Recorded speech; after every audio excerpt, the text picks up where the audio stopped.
Chers auditeurs, bonjour et bienvenue dans le chapitre 22 de L'impossible sinon rien, tome 1 de Mu.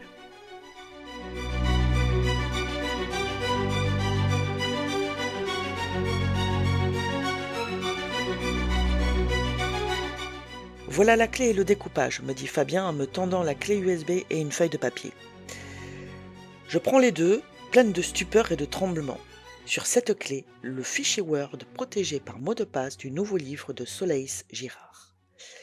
C'est à moi que revient la tâche de découper le roman en petits fichiers qui vont être transmis aux traducteurs sélectionnés pour cette mission. Normalement, bien sûr, un seul et même traducteur se charge d'un roman car c'est un travail littéraire à part entière. Mais dans un cas comme celui-ci, dans les délais qui sont les nôtres, plusieurs traducteurs travaillent en même temps sur des fichiers différents. Le travail littéraire se fera par Fabien lui-même aidé par un autre éditeur qui se trouve être cette fois moi. Ce choix a fait grincer quelques dents peu amènes dans l'équipe éditoriale qui n'a pas compris pourquoi un tel honneur a été fait à une simple stagiaire. Cette réaction est d'autant plus injuste que je les ai entendus plusieurs fois se plaindre de ce qui les attendait, chacun redoutant d'être celui qui allait devoir dédier un mois de sa vie à assister et supporter leur directeur pendant cette course de fond des plus stressantes. L'éditeur choisi doit se décharger de ses dossiers sur les autres et mettre en suspens ce qui peut attendre pour être taillable et corvéable à merci en fonction des besoins de Fabien pour réussir à tenir les délais. Ma tâche pour l'instant consiste à découper des fichiers, les piéger avec des phrases rajoutées en anglais à plusieurs endroits du texte pour qu'elles passent inaperçues, noter précisément mes pièges, puis imprimer et cacheter l'enveloppe contenant l'alias réservé à chacun des traducteurs choisis. Fabien, de son côté, s'occupe des contrats avec Nadine du service juridique et droit étranger. Il prépare le dossier de chacun qui contiendra les pages à traduire, une clé USB avec un fichier déjà affublé de son mot de passe pour la livraison de la traduction et le contrat. 4 traducteurs de littérature anglaise travailleront chacun sur un fichier d'une soixantaine de pages.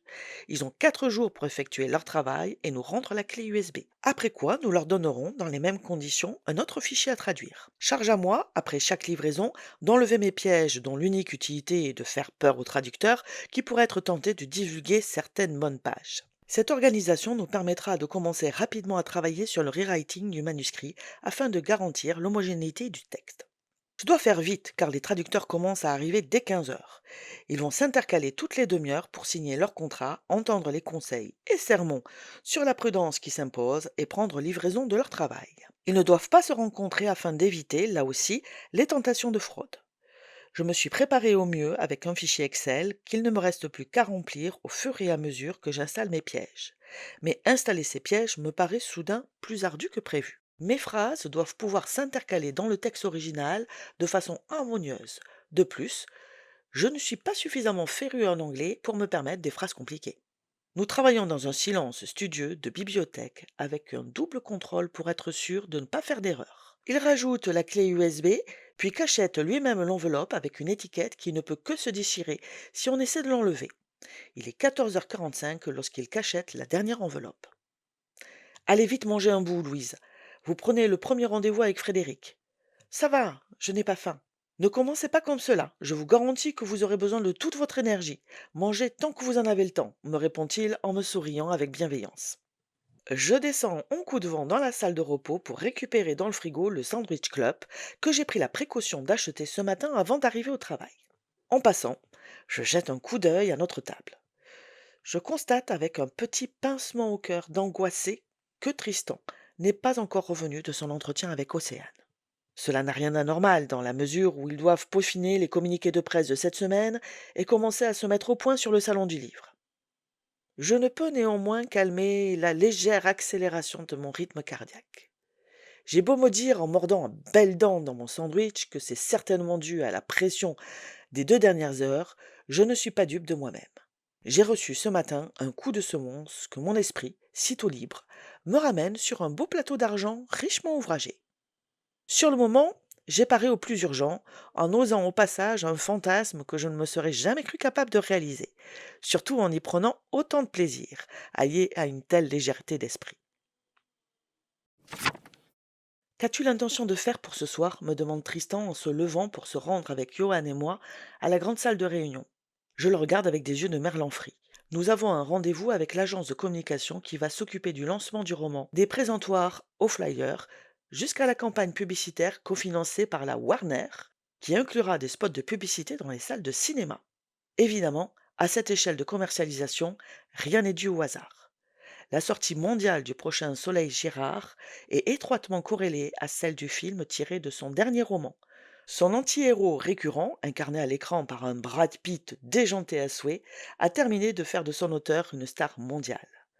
Hein? Allô la Terre? Ton rendez-vous virtuel? Je sais que tu as prévu de discuter avec lui par mail, mais je suis tout de même allé te chercher une carte de téléphone prépayée, pour le cas où. Tu n'auras qu'à l'insérer dans ton téléphone pour changer miraculeusement de numéro. Elle est dans ton sac. Je ne mérite pas ce garçon. Il est trop parfait, trop gentil, trop tout. Tu es trop mignon. Si on n'avait pas dit qu'on se la jouait discret au bureau, je te ferais un gros smack sur la bouche, bien baveux et bien sonore. C'est comme cela que tu qualifies ce qu'on a fait tout à l'heure? Discret? Je rougis instantanément et roule des yeux menaçants pour le forcer à changer de sujet. Malheureusement, il m'obéit. Tu seras très occupé, continue-t-il. Je suppose donc que j'ai quartier libre ce soir. Du coup, ça va me permettre de sortir un peu. J'en ai besoin de toute manière, et mes potes me demandent si j'ai été kidnappé. Alors c'est bon, ne t'en fais pas. Je saurai quoi faire de mon temps. Mon cœur se serre dans ma cage thoracique, mais je réussis à lui rendre un sourire que j'espère ne pas paraître trop crispé, en lui répondant que j'apprécie qu'il comprenne à ce point. Sauf que moi, je ne comprends pas. La réunion commence avec Larsan, Fabien, Johan, le directeur commercial, et la chef de publicité dépêchée par l'agence qui gérera notre dossier. J'ai du mal à me concentrer. Je me maudis intérieurement. Depuis 2 mois que nous sommes ensemble, Tristan et moi avons comme fusionné autour de la rédaction du roman. Nous y dédions toutes nos soirées, nous discutons de l'intrigue, j'écris, je lui lis ce que j'ai écrit, bref, je l'accapare à 100% comme une sangsue. Je n'ai pas pensé une seule seconde à ce que je lui imposais. Mon égoïsme me sidère. Malgré mes pensées qui semblent vouloir absolument s'imposer, je suis obligé de les écarter rapidement et de les mettre dans un dossier en attente de réflexions plus poussées. Car tous semblent compter sur mon expérience du marketing pour que je m'implique à fond dans les décisions qui sont en train d'être prises. Encore une fois, je ne m'attendais pas à être autant sollicité. Cela me donne la bizarre impression que je fais déjà partie de la société alors que je ne suis que stagiaire. Je lève le nez de ma lecture. Malgré toute ma bonne volonté et le talent de Soleil Girard pour rendre son histoire totalement addictive dès les premières pages, je n'arrive pas à me concentrer sur ma lecture. Ma médecine habituelle à toutes les situations stressantes ne marche pas. Mes pensées s'échappent et vont en direction de Tristan qui est parti tout à l'heure, le sourire aux lèvres, en m'adressant un clin d'œil. Qu'est-ce que ce clin d'œil voulait dire, au juste? Bonne soirée? Bon courage? Bon enfumage? Ou merci pour cette soirée de bonne bourre que tu m'offres? Parce que plus le temps passe, plus cela me paraît évident. Les pages Facebook me reviennent en mémoire avec une netteté effrayante. Tristan est un fêtard qui aime finir ses soirées dans les bras d'une femme, de mon âge de préférence. Nous n'avons jamais parlé de fidélité. Or, il n'est pas jaloux. Je pourrais m'envoyer en l'air avec quelqu'un ce soir sans que, d'après lui, cela puisse altérer notre relation. En est-il de même pour moi? Suis-je prête à accepter de le partager, même pour des aventures sans risque d'une nuit? Je ne suis pas retournée à Noël dans ma famille. La raison officielle pour nous deux en était le roman et la nécessité d'utiliser ces jours de repos au maximum de leur potentiel pour l'écriture. De fait, j'ai beaucoup écrit pendant que Tristan retournait en Bretagne passer les fêtes en famille. La raison officieuse que je n'ai pas verbalisée devant Tristan était le risque que représentait Olivier, qui aurait saisi cette occasion pour essayer de se rapprocher de moi. Olivier est monomaniaque. Quand il a une idée quelque part, il ne l'a pas ailleurs. Il ne se passe pas une semaine sans qu'il me téléphone sous un prétexte ou un autre, histoire de me montrer qu'il est toujours là, toujours amoureux, et toujours décidé à me récupérer. Lui aussi dit ne pas être jaloux, pour des raisons différentes. Plus je profite de ma liberté à Paris, plus nos balances respectives s'équilibrent. Il ne me cache pas qu'il en souffre, mais il croit toujours en nous. Alors que, de mon côté, puis-je croire à une relation durable avec un garçon de 10 ans mon cadet? D'ailleurs, le seul fait que je pense à lui comme un garçon indique sans doute à quel point je me leurre. Par ailleurs, mon avenir au sein des éditions Larsan est toujours soumis à conjecture. Réussir à terminer le livre dans les délais impartis par Larsan est une gageure. Je n'y arriverai pas. Or, mon contrat est subordonné à la réussite de ce challenge. Je ne parle même pas du fait que si je suis découverte, toute possibilité de rester comme éditrice s'évanouira d'un claquement de doigts. Est-il raisonnable de m'accrocher à Tristan alors que je ne suis pas sûre de rester sur Paris, alors qu'un homme reste tapi dans un coin attendant son heure pour me récupérer? Mes sentiments vis-à-vis d'Olivier ne me semblent pas très clairs. Une partie de moi est flattée de le voir enfin exprimer des sentiments un peu passionnés à mon égard. Une autre me dit que j'ai donné 10 ans de ma vie à cet homme et qu'il n'en a rien fait jusqu'à présent. Notre couple a eu sa chance, mais il était stérile, à tout point de vue. Rien n'en est sorti qui vaille la peine d'être particulièrement noté. En soi, ce constat est lamentable. Et pour autant, rien aujourd'hui ne me permet d'affirmer avec certitude que si je dois retourner à Toulouse, je ne lui tomberai pas de nouveau dans les bras. Je me dégoûte moi-même rien que d'y penser. Ce serait retomber dans mes travers, choisir de nouveau la facilité, après avoir tenté la grande aventure et avoir échoué lamentablement. Non, jamais. Je ne pourrais pas vivre avec ça. Je ne pourrais pas accepter ce morne dénouement à ma prise de risque. Je ne peux en aucun cas revenir sur Toulouse, la queue que je n'ai pas entre les jambes. Je me battrai, d'une façon ou d'une autre, je réussirai à sortir les marrons du feu. J'ai un atout de taille, Lustine. À moi de faire comprendre à Larsan que s'il ne me garde pas, il risque de perdre Lustine. Cet imbécile a voulu me l'enlever sous un faux prétexte, me donnant ainsi les armes pour lui montrer à quel point je lui suis nécessaire. Prépare-toi, Larsan, Lustine va t'en faire baver des ronds de chapeau. Tu ne seras que trop heureux de me repasser le bébé. Soudain, je suis tellement énervé que je me lève. Il faut que je bouge, que je tape sur quelque chose. L'image de moi tapant à tout rompre sur le punching ball s'impose. Je ferme l'ordinateur, vérifie que j'ai bien ma carte dans ma poche et sors du bureau. J'ai l'impression que je suis désormais seule dans les locaux. Pas de lumière dans le bureau de Larsan. Parfait. Je vais pouvoir lui refaire le portrait en toute impunité. Je descends les escaliers comme sous coussin d'air et me précipite vers la salle de pause. Je cherche avec fébrilité la photo de Larsan et m'apprête à l'accrocher solidement à son support avec du scotch opportunément placé à côté des photos quand j'aperçois que la corbeille comporte déjà quelques photos bien amochées. Avec un ricanement malsain, je me penche pour regarder qui a fait l'objet de lire des employés aujourd'hui. Une de Johan, ça ne m'étonne pas, je l'ai entendu tancer l'un de ses commerciaux aujourd'hui. Une de Fabien, tiens tiens. Je continue ma pêche et trouve, au fond, une photo de moi. Je contemple ma photo toute racornie, en sentant une émotion qui ne devrait pas être. Je suis contente. Cette image toute démolie de moi me prouve en quelque sorte que je suis un membre de l'équipe comme un autre. On peut me démolir le portrait comme tout le monde ici. Cela me prouve aussi à quel point la faveur qui m'est faite agace. Mieux vaut d'ailleurs que je m'y habitue, surtout si je me retrouve éditrice, responsable à peine embauchée d'un département. Cela ne va pas plaire aux détracteurs du genre. Cela va encore moins être apprécié des autres éditeurs qui espèrent monter en grade et ne le pourront qu'une fois leur directeur parti à la retraite. Ce qui, dans ce milieu, arrive tard, voire très très tard. Avec un sourire mauvais, j'installe la photo de Larsan, puis lui donne un coup ferme. Oui, ce truc est super dur. Je comprends l'utilité des gants, même si je suis tenté de continuer à le massacrer en main nue. Je suis néanmoins raisonnable et chausse les gants prévus à cet effet. Tap, tap, tap, tap, tap, tap. Cela me fait un bien fou. Tiens, prends ça pour ton immonde chantage du début. Tap, tap, tap. Prends encore ça pour avoir tenté de me faire partir parce que je t'avais vu avec ta pouffe. Tap, tap. Et encore ça pour être un mec suffisant et manipulateur au possible. Tap, tap, tap, tap. Et encore ça au nom de toutes les femmes trompées dont je suis. Tap, tap, connard. Tap, tap, tap, salaud de macho. Tap, tap, salaud tout court. Putain de salaud de Tristan. J'arrête mon poing à 2 centimètres du visage détruit de mon patron. Tristan? Oui, Tristan. Petit con esclave de sa bite, certainement en train, l'instant même, de repérer la nana qu'il se fera ce soir. Les bras ballants, je regarde la photo de Larsan. Je crois que je l'ai suffisamment amoché pour ce soir. De toute manière, ce n'est plus vraiment lui que je veux frapper. La tête basse et la morgue aux lèvres, je vais chercher une photo de Tristan et l'accroche avec le même soin à côté de notre cher patron.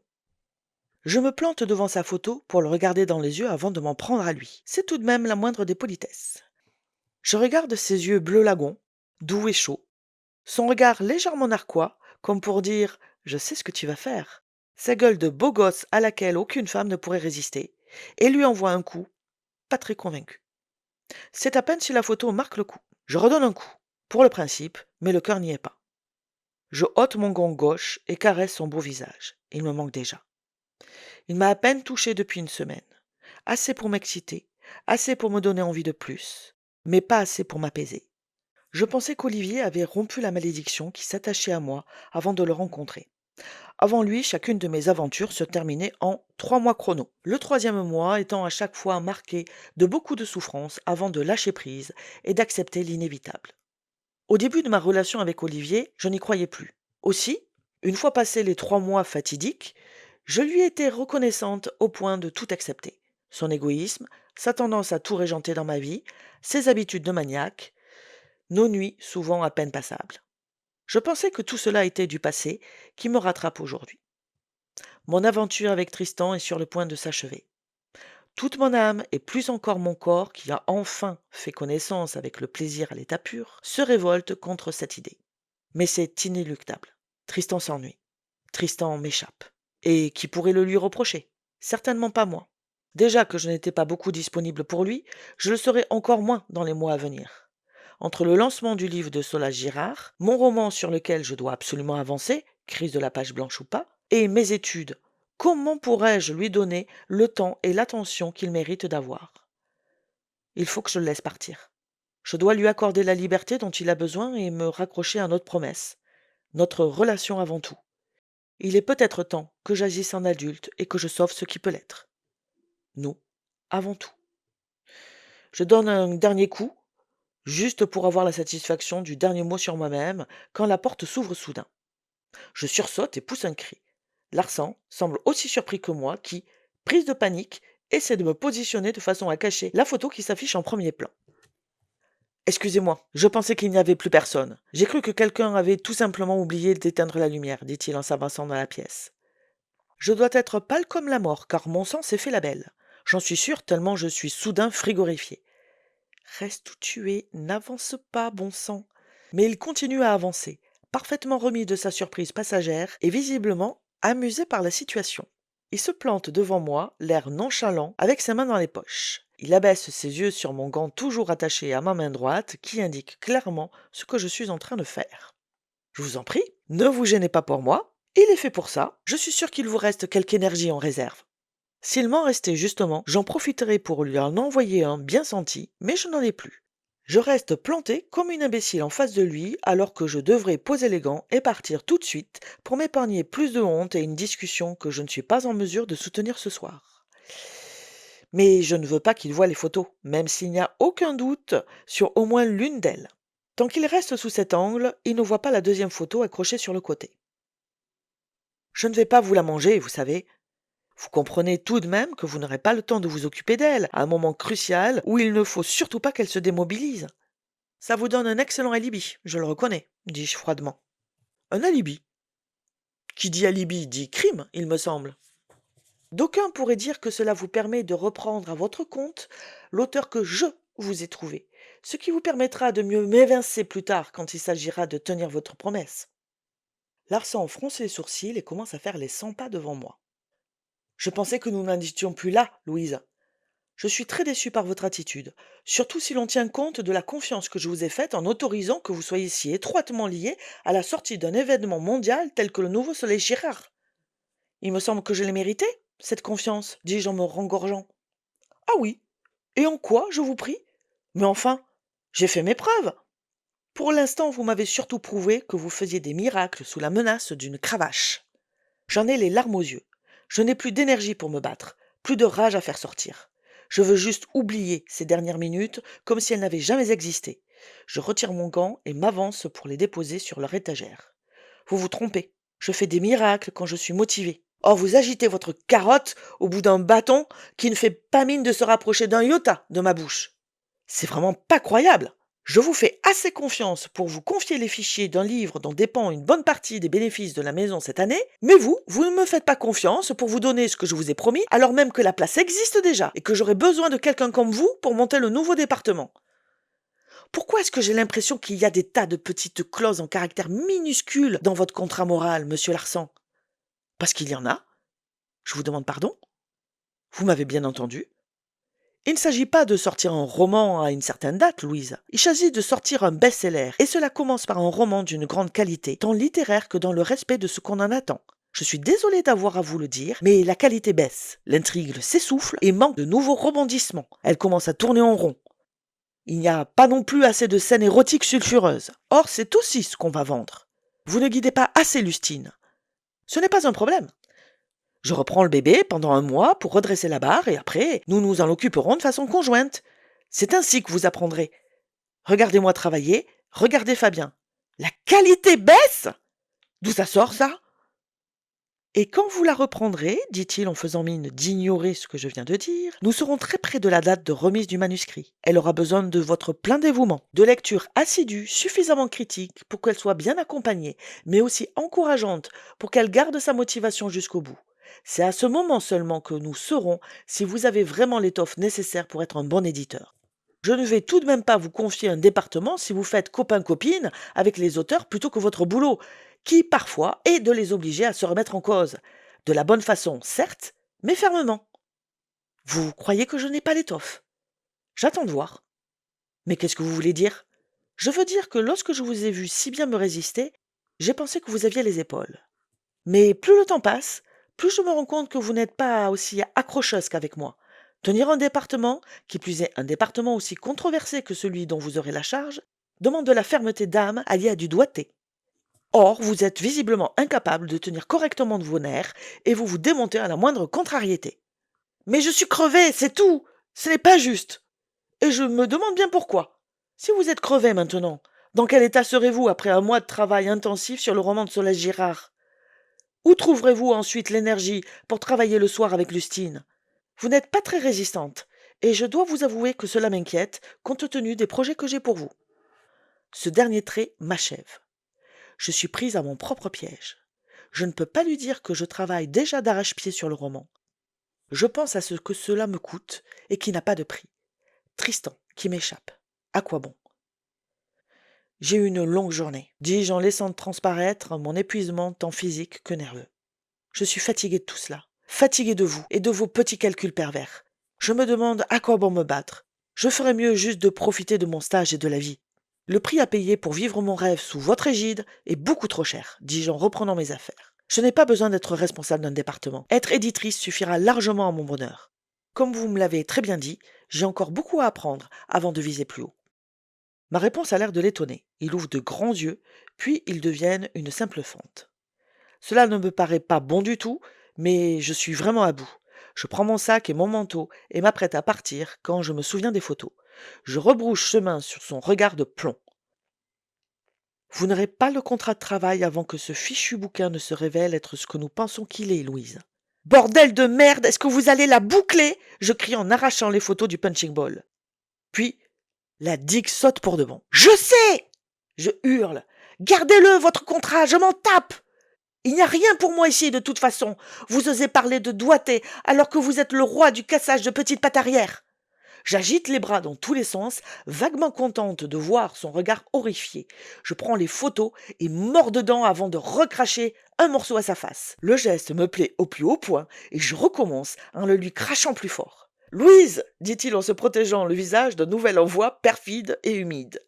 « Soyez content, vous m'avez convaincu que je suis nulle, décevante et pas à ma place ici. Soyez heureux, vous allez pouvoir embaucher quelqu'un qui tient vraiment la route. » Je finis de déchirer en petits morceaux les photos et les lui lance en vrac à la figure. « Je vous souhaite bonne chance avec Lustine, dis-je en partant.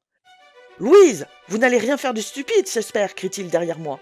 Comme quoi, je rétorque sans me retourner. Lui dire que mon patron est un sale con? Rassurez-vous, elle s'en rendra compte toute seule.